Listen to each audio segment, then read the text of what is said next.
Jack Miller, once a skilled carpenter and proud father, lost everything: his home, his wife, and the life he'd built, until all that remained was an old pickup truck, his 10-year-old son Liam, and their loyal 12-year-old German Shepherd, Ranger. They drifted up the fog-soaked coast of Maine, sleeping under bridges, chasing warmth from place to place. But one freezing morning, as mist rolled in thick as smoke, Jack's truck sputtered and died on a deserted coastal road. Through the gray veil of fog, something emerged. A forgotten cafe perched on the edge of the sea, its sign barely visible. The Lighthouse Café. The windows were shattered, the door half hanging, but inside, a single photograph lay untouched. A young couple smiling by the shore, decades ago. And as Jack stared at it, something in him shifted. Maybe this place used to mean something, he whispered. That night, beneath the echo of waves and the soft breath of dying embers, he dreamed of a light cutting through the fog, not from heaven, but from the old lighthouse beyond the cliffs. He didn't know it yet, but the moment he walked through that door, his life, his faith, and his very reason to keep going were about to change forever. What happened next will make you cry, and believe again in the quiet miracles God hides in broken places. Before we begin, tell me, where are you watching from? Drop your country in the comments below. Let's see how far this light travels. Chapter 1. The Broken Shore. The fog rolled off the Atlantic in slow silver waves, swallowing the highway until it looked like the world had run out of road. Jack Miller tightened his hands on the steering wheel of his old blue pickup, a machine that groaned with every mile like it was remembering better days. The heater coughed out more dust than warmth, and 12-year-old Liam slept against the window, his breath leaving small ghosts on the glass. Ranger, their German Shepherd, lay between them, gray around the muzzle, one ear half torn from an old rescue accident, his heavy head resting on Jack's knee. The dog's cloudy amber eyes flicked open whenever the truck hit a pothole, as if to remind Jack that he was still on duty even now. Jack was 45 but looked older, worn down by years that never stopped at asking for more. His beard was the color of smoke, his eyes the tired blue of a winter sky. Once he'd built furniture that people said would last a lifetime. Now, he couldn't build anything that lasted longer than a night's rest in the truck bed. He used to be proud, steady, the kind of man who fixed things before they broke. But since the fire, the one that took his wife and his shop, the only thing he could fix was a lie to his son. We'll find somewhere soon. That morning, the lie gave out with the engine. It rattled, coughed, and died beside a lonely coastal road. Jack cursed under his breath, kicked the door open, and stepped into the fog. The air smelled of salt and rust.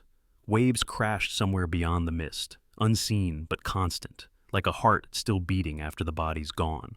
Liam stirred awake. "Are we out of gas again?" Jack forced a smile. "Something like that." They started walking. Ranger padded ahead, tail low, his old legs stiff but loyal. The fog thinned just enough to reveal a shape in the distance, a building sitting crooked on the edge of the cliffs. As they got closer, letters peeled and faded on a wooden sign came into view. The Lighthouse Café. The last two letters hung by a single nail, creaking in the wind. The cafe looked as if it had been abandoned for decades. Windows shattered, the roof caved in like it had bowed to the years. The parking lot was cracked and filled with weeds that grew stubbornly through the asphalt. Liam's eyes widened. "Dad, look, it's like something from a movie," Jack grunted, scanning the sagging walls. A horror one, maybe. Still, something about the place tugged at him. A strange familiarity, the kind that made his chest ache. He pushed the door gently. It swung inward with a long, aching creak. The air inside was heavy with dust and ocean damp. Booths were torn open like wounds, the counter rusted with rings of forgotten coffee cups. On one wall, a sun-faded menu still promised blueberry pancakes. 99 Solwan. Liam's sneakers squeaked on the tile. "Think anyone lives here?" he whispered. Jack shook his head. "Not for a long time." Ranger sniffed the air, tail swaying cautiously. The dog paused near the bar, staring at something. Jack followed his gaze and saw it.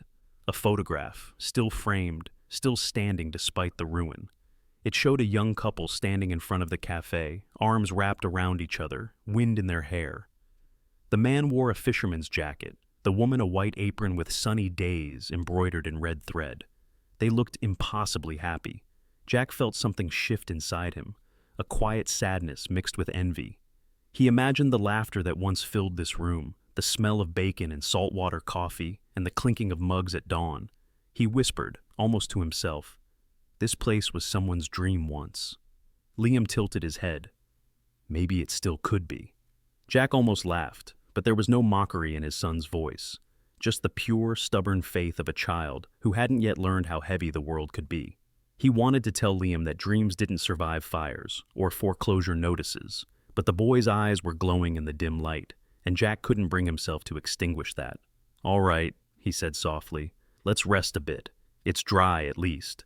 They gathered driftwood from outside and built a small fire, saw iron in an old metal bin. Ranger curled beside them, his body trembling slightly from the cold, but when Jack reached over to rub his neck, the dog leaned into the touch, humming a low sound that felt like gratitude. Liam drew shapes in the soot with a stick. "If this were our place," he said, "I'd paint the walls blue again, the color of the sea." Jack smiled faintly. "And what would we serve?" Liam thought for a long moment. "Something warm, something that smells like home." Silence settled over them, broken only by the crackle of fire and the rhythmic roar of waves. Jack leaned back, staring through the cracked window at the fog outside. He couldn't remember the last time he'd felt safe enough to close his eyes. That night, exhaustion pulled him under. He dreamed of light, blinding golden light sweeping through the storm, a lighthouse beam cutting through the fog like a promise. But when he woke to the sound of the sea, there was something strange. The fire had gone out, yet the room was faintly lit, as if from a glow above. Jack rubbed his eyes, stood, and stepped toward the window. Out there, through the mist, the old lighthouse that had been dark for years was shining again. The beam swept across the cliffs, pale and alive. Jack's breath caught in his throat. "That can't be," he whispered. Liam stirred awake behind him. "What is it, Dad?" Jack didn't answer. Outside, somewhere beyond the fog, something was moving, slow, deliberate footsteps crunching on gravel, and then a voice, rough and distant, carried through the night. "Who's in my cafe?" Chapter 2. Fixing the light. Morning came with the smell of salt and wood rot. The fog had lifted, leaving behind a pale sky that looked bruised with yesterday's storm. Jack stepped outside the broken cafe, his boots crunching on gravel wet from the tide. The world felt hollow in that hour between sea and sunrise. He looked toward the old lighthouse on the cliffs, the one that had shone in the night, though it should have been dead for decades. It stood there now, gray and silent, its lantern glass cracked and dull. He wondered if he'd dreamed it all. Inside, Liam was crouched near the counter with a small hammer, tapping at a loose board. His hair, a dark amber like wet sand, stuck out in every direction. "Morning," the boy said, grinning. "The floor is trying to kill us, so I'm fixing it." Jack leaned against the wall, arms crossed. "We're not staying," he reminded him. "Truck's still there, we'll fix it and move on." But Liam didn't look up. Maybe this place needs fixing more than the truck does. Ranger lifted his head from where he lay near the window, one paw twitching as if he had been dreaming of running again. Jack rubbed the dog's ear absent-mindedly, feeling the scars beneath the fur. The animal's loyalty was like a wound, constant, faithful, impossible to ignore. The day stretched long. Jack climbed onto the roof, patching holes with whatever he could find. Tin scraps, driftwood, old nails he straightened by hand. Liam swept dust, humming an old tune his mother used to sing. The rhythm of their work filled the emptiness. For the first time in months, Jack didn't feel useless. He was doing what he knew, making broken things hold together. By midday, they'd cleared enough debris to uncover a drawer built into the back of the bar. It was jammed shut, its handle rusted. Liam pried it open with a screwdriver. Inside were stacks of yellowed papers, brittle from years of sea air. Letters, dozens of them, tied with twine. On the first envelope, written in looping handwriting, were the words, "For Eli." Liam's voice was hushed. "Who's Eli?" Jack took one of the letters, careful not to tear it. The paper smelled faintly of coffee and salt. The handwriting was soft, feminine, elegant. He read aloud. "The sea's rough tonight. I lit the cafe lantern so you can find your way home." Another line. "If you ever get lost, follow the light." The letters were dated from the 1970s, each signed simply, "Love, Clara." Jack stared at the name for a long moment. Clara. He looked at the photo still sitting on the counter, the woman in the apron, smiling against the wind. He ran his thumb across the glass. Guess we found the old owners. Liam tilted his head. You think Eli ever came back? Jack didn't answer. He folded the letter carefully and placed it back in the drawer. That night, they made camp again inside the cafe. The firelight danced over the cracked walls, softening the ruin into something almost gentle.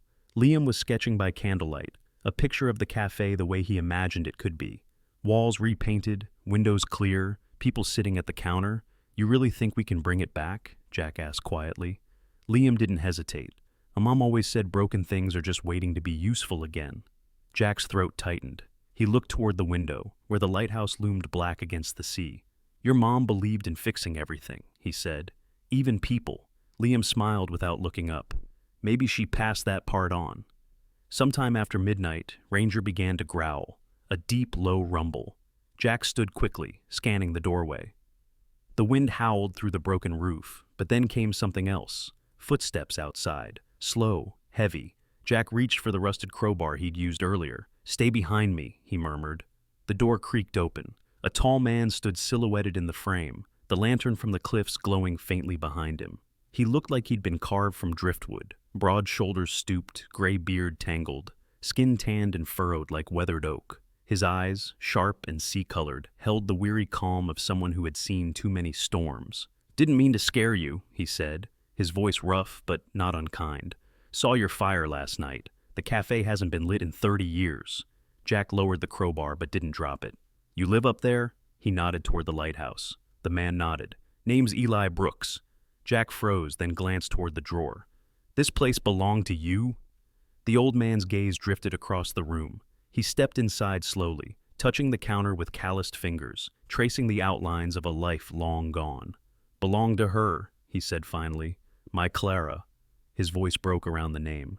She waited for me after the ship went down, kept this place lit so I could find her. But I never did, till now. Silence pressed thick between them, the sea whispering through the cracks. Eli's eyes softened as they fell on Liam. You two fixing it up? Liam nodded eagerly. Trying to, but the roof's bad, and the walls too. Eli smiled faintly, the kind of smile that hadn't been used in years. Then you'll need better hands than yours alone. He turned toward the door, his coat flapping in the wind. Come by the lighthouse in the morning. I've got tools. Jack hesitated. Why help us? The old man looked back, the beam from the lighthouse catching his eyes, making them gleam like glass. Because someone once kept a light burning for me. Seems fair I return the favor. Then he disappeared into the fog. Liam exhaled, clutching the candle. Dad, he whispered, did he say Eli Brooks? Jack didn't answer. He just stared out the door toward the cliffs, where the faint glow of the lighthouse flickered once, then went dark. Again. Chapter 3. The Man from the Lighthouse. The next morning arrived sharp and cold, with a sea wind that rattled the cafe's loose boards like an impatient visitor. Jack woke to the sound of gulls and the smell of damp saltwood. For a moment, he thought he'd dreamed the old man, Eli Brooks, with his voice like gravel and tide. But when he stepped outside, there it was. A trail of footprints leading from the cliffs down to the cafe door, half flooded by the night tide. They weren't a dream. Liam was already awake, sketching at the counter again. His hair caught the morning light, a tangle of gold and brown. Ranger lay near the doorway, his chest rising slow, the gray in his fur gleaming faintly. When Jack knelt to scratch his neck, the dog opened one eye and let out a low, contented sigh. He was slower these days, moving with the careful grace of age, but still loyal, always watching, always guarding. Think he'll come back? Liam asked without looking up. Jack didn't answer. He didn't know if he wanted the old sailor's help or if the man had just stirred up too many ghosts. But a few hours later, as the fog began to thin into ribbons of white over the sea, the door creaked again, and Eli walked in. He looked less like a stranger in daylight. His coat, though patched and worn, was clean. His beard was trimmed unevenly, but neat enough to suggest effort. His eyes were clearer now, though they still carried that faraway glaze of someone who had spent too long speaking only to the wind. Jack noticed the way Eli's hands trembled when he touched the counter, and how he looked around the cafe like he was standing in a dream that used to belong to him. I thought I'd bring what I promised, Eli said, setting down a metal toolbox and a coil of wire. His voice was calmer than last night, but when he saw the photograph on the counter, the same one of Clara and him standing in front of the cafe, he stopped. His fingers brushed the edge of the frame, lingering on Clara's face. "She made me that jacket," he murmured. "Said red would be easy to spot from the pier." He laughed quietly, the sound more breath than joy. "Guess she was right." Jack watched him carefully. "We didn't mean to intrude," he said. "We just needed shelter." Eli nodded, still staring at the photo. "No one's intruding. You kept her light alive." He looked up then, and for the first time smiled, a small, broken smile. "If you're serious about fixing this place, you'll need more than a hammer." From that morning on, Eli became part of their days. He showed Jack how to patch old wiring with copper scraps and how to clean the corroded fuse box. He climbed the ladder to the cafe's roof like a man decades younger, balancing easily despite the wind. "The secret's to let the sea set the rhythm," he told Jack. "Don't fight it, just work between the gusts." His words carried the calm of someone who had learned patience from storms. Liam followed Eli everywhere, asking questions about the lighthouse, the ocean, and the ships that passed beyond the horizon. Eli answered each one, his voice softening, as he spoke of his days at sea, how he once guided freighters through fog so thick you could barely see your own hands. "The light was everything," he said one afternoon, as they stood on the roof together. "Without it, men lose their way.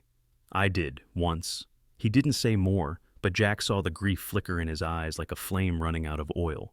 As the days stretched into weeks, the cafe began to change. The walls stood straighter, the windows clearer. Jack even found himself humming while sanding the counter. He'd forgotten how it felt to make something with his hands that wasn't for survival, but for hope.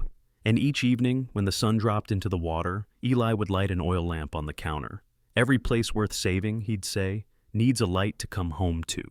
Ranger, meanwhile, had started to slow down.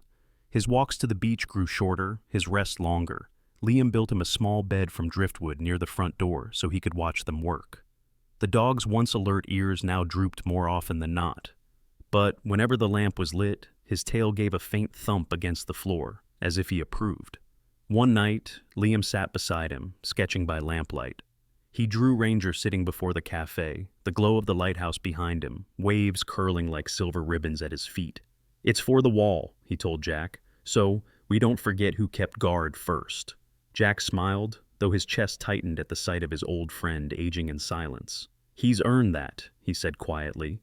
Then came the evening they tried to wire the cafe's old lantern back to life.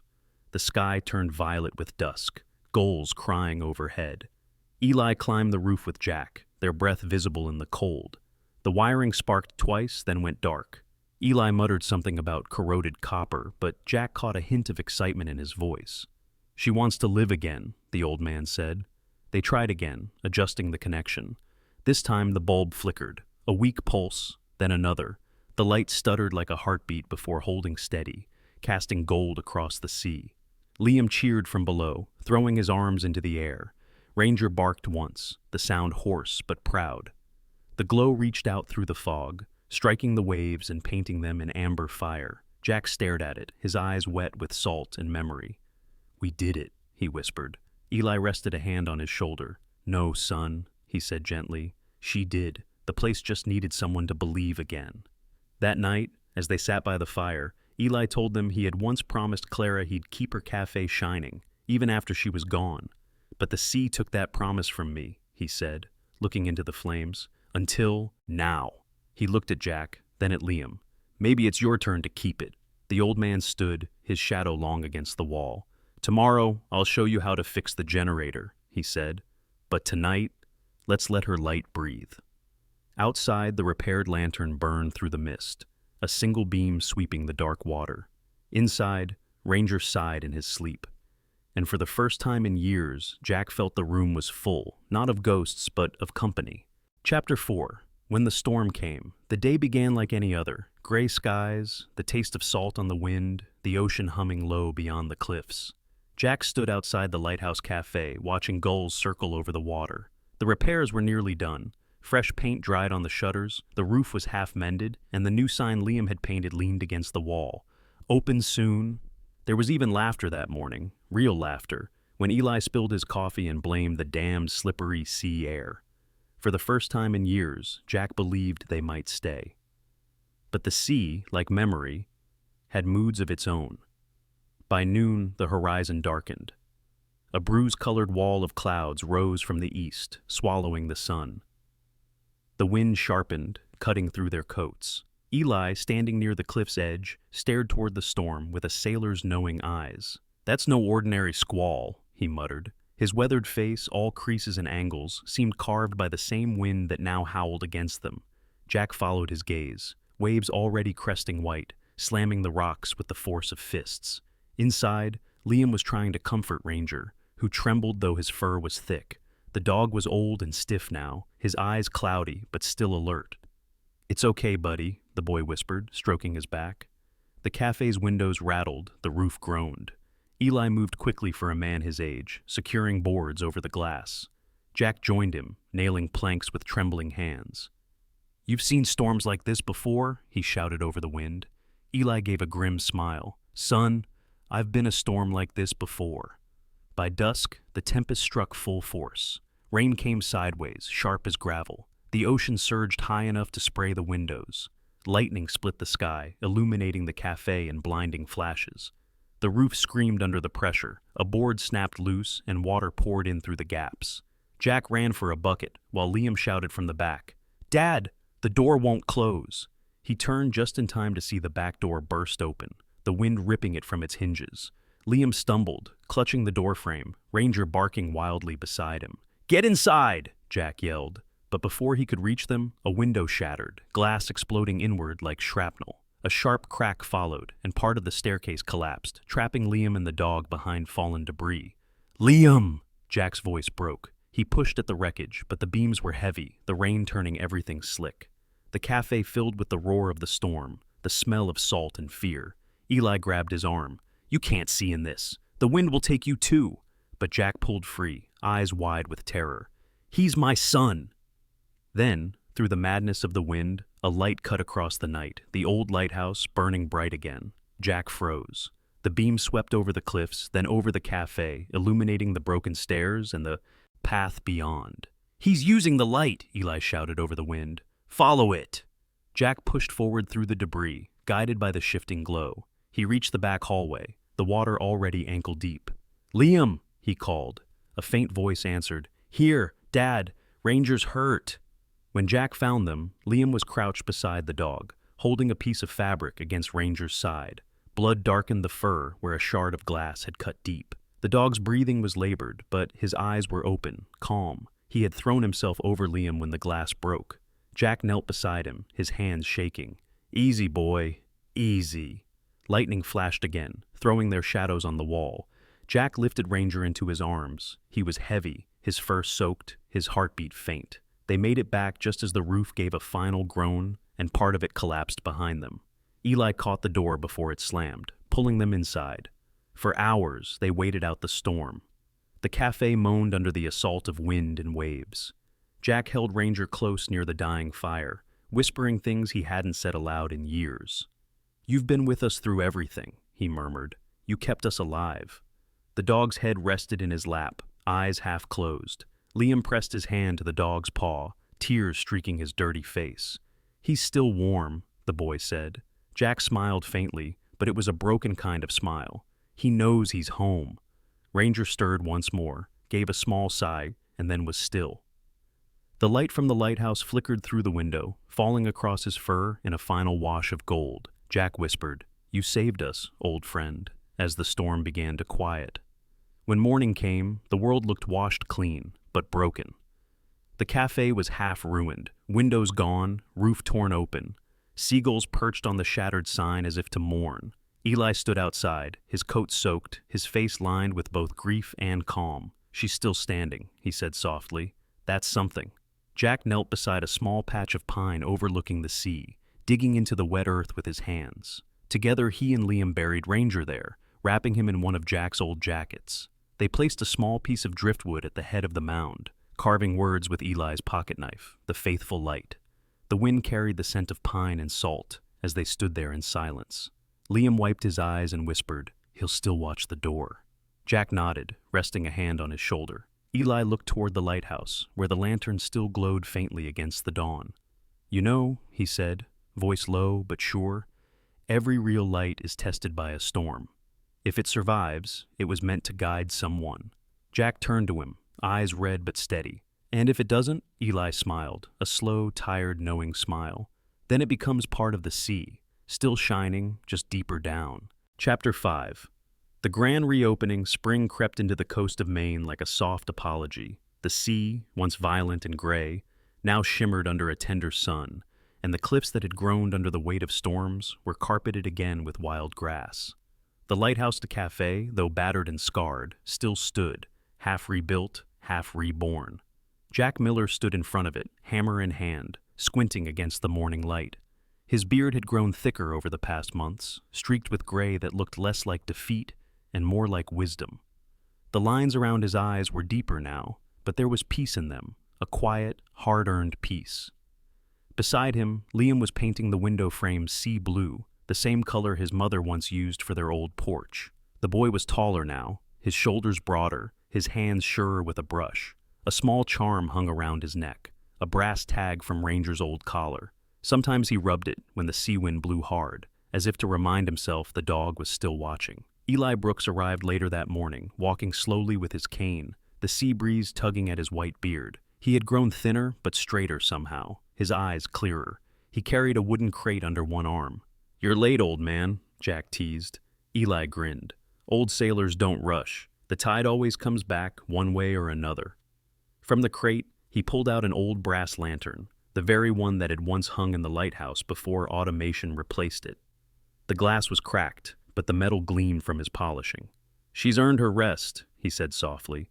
"Figured your cafe deserves a real light." Jack took it with reverence, his throat tight. "She'll hang right in the center," he promised.